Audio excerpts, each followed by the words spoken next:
Hola a todos, bienvenidos a este análisis donde nos metemos de lleno en un tema que, la verdad, me fascina, la validación econométrica. A ver, muchas veces evaluamos los modelos de regresión como si fueran, no sé, un simple ejercicio matemático súper frío, ¿verdad? Buscando a ciegas ese numerito perfecto que nos dé la razón. Pero, ¿y si le damos una vuelta a eso? Imaginemos por un momento que nuestro modelo no es una ecuación estática en una pizarra, es un paciente vivo y coleando. Y lo que vamos a hacer hoy aquí es un chequeo clínico en toda regla para ver si realmente está sano. Porque, seamos claros, un modelo enfermo ahí fuera, en el mundo real, se traduce en predicciones desastrosas y en pérdidas de dinero brutales. Y para arrancar con la mentalidad adecuada, me encanta recordar esta famosísima frase del estadístico George Box. Todos los modelos están equivocados, pero algunos son útiles. O sea, pensadlo bien, es una idea increíblemente liberadora. Conseguir la perfección absoluta al modelar la realidad es literalmente imposible. Siempre habrá matices que se nos escapen. Pero ojo, porque lo que hace que un modelo sea de verdad utiliciable no es que sea infalible. ¿Qué va? Es la transparencia diagnóstica. Si sabemos exactamente de qué pie cojea nuestro modelo, entonces sí podemos confiar en los pasos que da. Para que no nos perdamos, esta va a ser nuestra hoja de ruta clínica de hoy. Empezaremos viendo el pipeline de diagnóstico general, luego pasaremos a la fase 1, que es el chequeo previo, de ahí a la fase 2, el conflicto interno, después la fase 3, donde haremos una pequeña autopsia del error, y finalmente emitiremos nuestro veredicto de validez. ¡Vamos a ello! Punto número 1. El pipeline de diagnóstico. Como os decía, vamos a sentar las bases. Evaluar si nuestras matemáticas tienen sentido requiere entender que los datos, al igual que las constantes vitales de una persona, pueden sufrir algo parecido a infartos repentinos si no los vigilamos. Fijaos en esto, porque el contraste visual es brutal y explica perfectamente por qué fallan tantas predicciones. Si miramos la primera mitad, la zona verde, genial, tenemos una línea base súper sana. Los datos oscilan suavemente alrededor de una media cercana a cero. Todo parece estar en perfecto orden. Pero de repente, ¡boom!, en el momento 50, el sistema sufre lo que llamamos una ruptura estructural. Es una anomalía crítica. Ese pico rojo, violento e inesperado, destroza por completo toda la estabilidad que teníamos antes.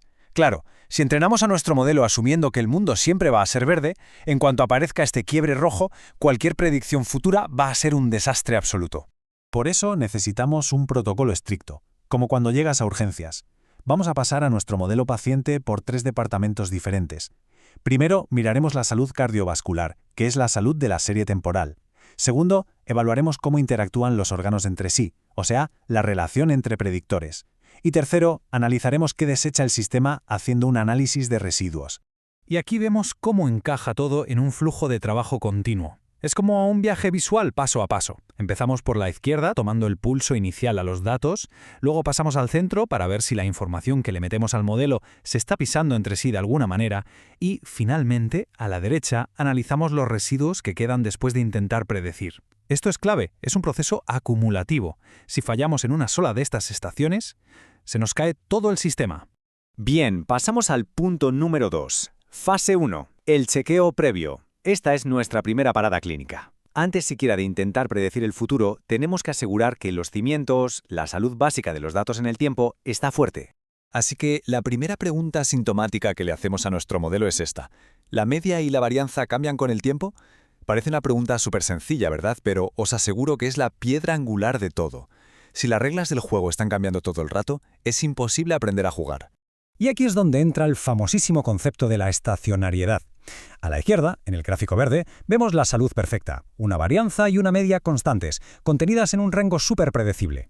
¿Cómo confirmamos esto clínicamente? Con el test aumentado de Dickey Fuller. Si nos da un p-valor por debajo de 0,05, ¡perfecto!, le damos el alta médica. Pero mirad a la derecha, esa anomalía en rojo es tremenda. Son tendencias inestables que se disparan hacia arriba.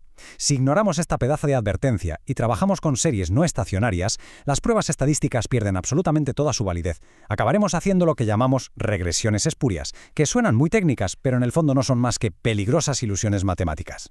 Vale, la siguiente pregunta crítica de este chequeo previo trata sobre la resiliencia del sistema. Imaginemos que hay un evento inesperado, un choque. ¿El sistema absorbe el impacto y vuelve a la normalidad o altera la trayectoria para siempre? Esto nos lleva directos al diagnóstico de las raíces unitarias.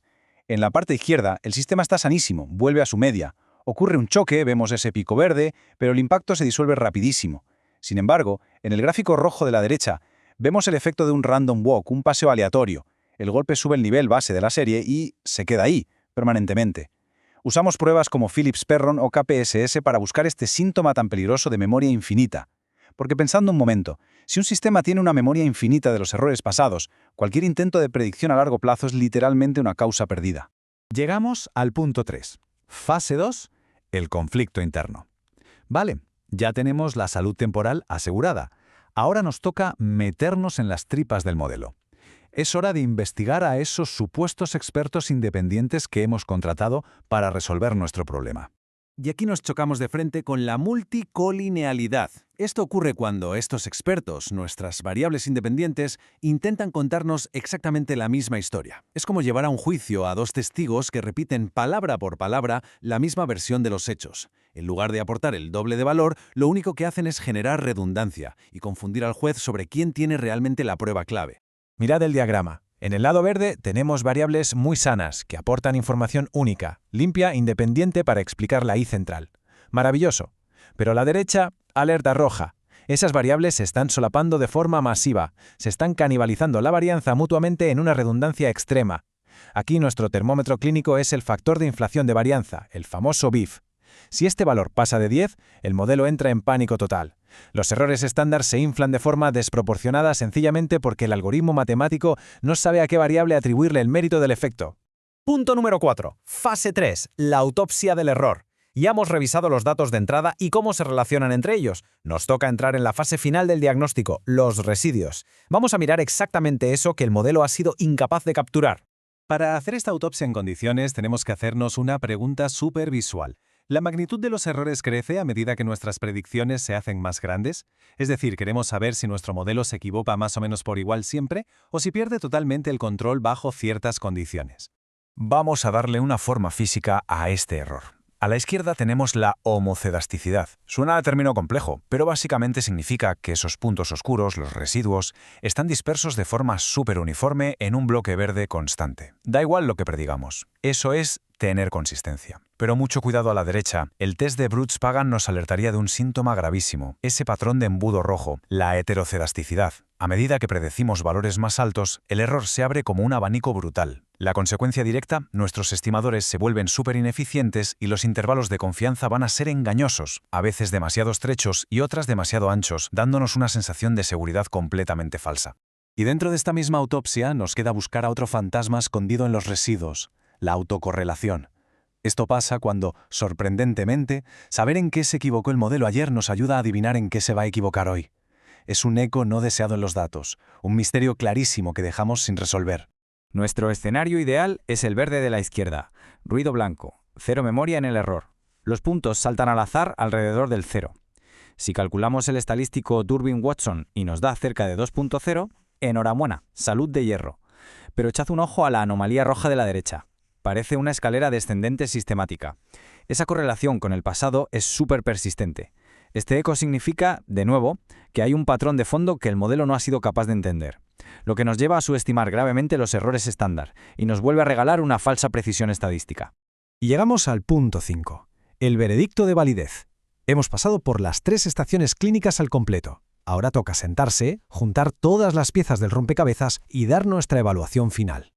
Fijaos bien en esta matriz porque es nuestra lista de verificación definitiva. Para que un modelo sea válido, tiene que sobrevivir a todos estos filtros. Hemos visto los diagnósticos visuales, desde bandas que divergen hasta el temido efecto embudo o la canibalización de variables. Y por supuesto tenemos las pruebas estadísticas formales como el Dickey-Fuller o ese BIF mayor a 10. Pero lo más importante de todo es que esta matriz también nos receta el tratamiento. Por ejemplo, si diagnosticamos raíces unitarias, podemos aplicar modelos ARIMA. Si lo que hay es heterocedasticidad, usamos errores estándar robustos. Al final, casi todo problema tiene solución si se diagnostica a tiempo.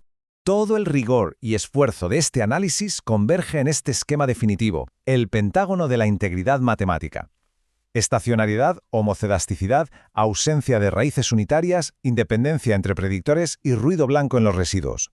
Lograr que este pentágono esté perfectamente equilibrado requiere muchísimo trabajo, y es exactamente esto lo que separa a un trabajillo aficionado de la excelencia profesional. Que no se engañen, la verdadera utilidad de una regresión jamás reside en sacar un R cuadrado deslumbrante. Eso es puro maquillaje. El valor real está en ser totalmente transparentes con las debilidades del modelo apoyándonos en estos 5 pilares clínicos.